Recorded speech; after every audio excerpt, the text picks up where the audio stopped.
paddles really aren't supposed to touch ground when they're out, when they're out of the water. The tips aren't, because they could break off, and they're really made for, going in water. But when you're in like a shallow kind of estuary area, sometimes you get into shallow water and you have to push off. And the lower Columbia has a lot of kind of the little bay areas, and they have to push off, and sometimes they have to push on rocks and push off of root wads and whatnot. And so the two tips come in really in handy. So now you have 2 points of contact with land under the water. Sometimes the women would also sharpen the tips, and so if they were digging wapato, which is a water kind of a water lily, it grows underneath the water, and you could kind of with your paddle kind of sever it underneath, and then it would float up to the water, and you could throw it in your canoe, and then they would go bake it and all. People on the coast, more so on the ocean side, would usually have a paddle similar to this with just a point, because they're in deep water all the time, as opposed to milling around it in the river.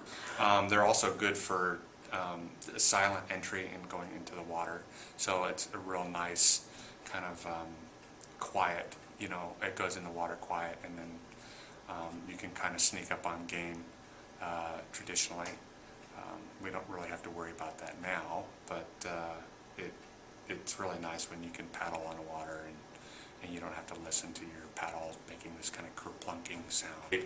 Your paddle goes in the water, and even though you're pulling it, the canoe is actually moving up to the paddle. So when we refer to it like paddlers as pullers, or tribal pullers, because we're actually pulling the canoe up to our paddles. But this is what we would call an image canoe, where there's carved images on it, and that was a very predominant canoe. Like Hayden Island used to be called Image Canoe Island when Lewis and Clark came over. They saw so many canoes lined up with carved images on it, they just referred to that island as Image Canoe Island, and then somewhere along the way somebody changed it to Hayden Island.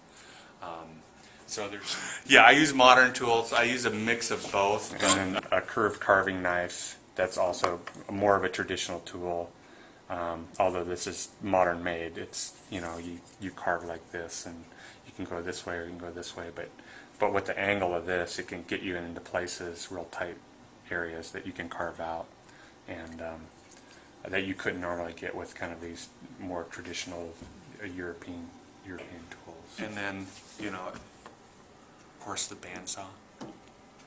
I love the bandsaw. So I don't have to, bring out stone adze and hack away at a piece of wood.